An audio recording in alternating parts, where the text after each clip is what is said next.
Olá pessoal, bom dia. Nós iremos dar continuidade à nossa aula. Hoje a gente vai ver a continuação, aula 6. Imagens. Essas construções de imagem, pessoal, elas seguem as mesmas regras da construção de espelhos esféricos, tá bom? Então vamos analisar o seguinte: ó. Um observador ao receber esses raios que saem da imagem tem uma impressão de que eles estão partindo do local onde ela é formada, como você pode observar na figura. Então vamos ver aqui, ó. O primeiro caso da construção da imagem é quando o objeto está antes, né? No caso, isso para a lente convergente, né? Então, quando o objeto O está antes do ponto inicial, nós temos aí um objeto, né, que está antes do ponto inicial. Então, se o objeto está antes desse ponto inicial, pessoal, nós podemos dizer que essa imagem ela vai ser real, invertida e menor. Bom, isso quando o objeto está antes do ponto inicial, certo? Que no caso é o canguruzinho aí, ok? É quando o objeto está sobre o centro de curvatura, né? Então, se o objeto está sobre o centro de curvatura, né? Então, observe que a tartaruguinha está, né, sobre o centro dessa curvatura. Então, nós podemos dizer que a imagem é real, invertida, igual, tá bom? O terceiro caso é quando o objeto está entre o ponto, o A0 e o F0, que é o centro de curvatura e a distância focal, né? Então tá aí, ó, o objeto está entre esses dois pontos. Então, se o objeto está entre esses dois pontos, nós podemos dizer que a imagem vai ser real, invertida e maior. O quarto caso é quando o objeto está sobre o foco, né, F0. Então, se o objeto está sobre o foco, o que a gente pode concluir? Que ela vai ser imprópria, tá bom? Imprópria.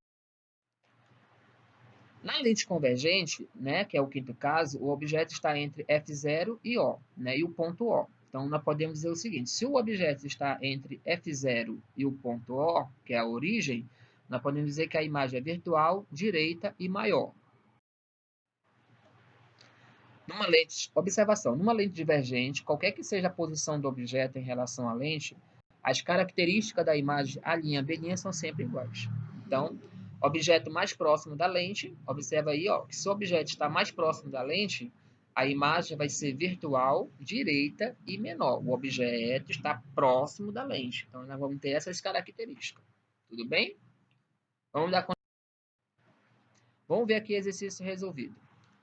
Na formação das imagens na retina da visão humana, tendo em vista uma pessoa com boa saúde visual, o cristalino funciona como uma lente convergente formando imagens reais invertida e diminuída, convergente formando imagens reais direita e diminuídas, divergente formando imagens virtuais invertida e diminuída, divergente formando imagens reais direita e diminuída, divergente formando imagens reais invertida e de mesmo tamanho. O que vocês acham? Né? Alternativa A. Por quê? A imagem formada pelo cristalino sobre a retina é real, invertida de cabeça para baixo e menor que o objeto. Essa imagem é recebida invertida e é ampliada pelo cérebro para que possamos perceber perfeitamente o mundo ao nosso redor. Então é a letra A, convergente, formando imagens reais invertidas e diminuídas. Sobre as lentes, outro exemplo. Sobre as lentes esféricas, é correto afirmar que as imagens formadas por uma lente convergente têm sempre as mesmas características, independentemente de sua posição.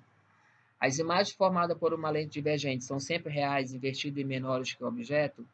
A imagem formada por uma lente sempre é maior que o objeto. As características da imagem de um objeto produzida por uma lente divergente depende da posição desse objeto em relação à lente. As características da imagem formada por uma lente convergente depende da posição em que o objeto localiza-se em relação a ela. Nesse caso, a alternativa é, né? A imagem formada por uma lente convergente possui suas características definidas pela posição do objeto. Já a imagem de uma lente divergente, ela preserva suas características e vai ser sempre virtual, direita e menor que o objeto. Tudo bem? Então, pessoal, essa foi essa partezinha, né, da construção das lentes.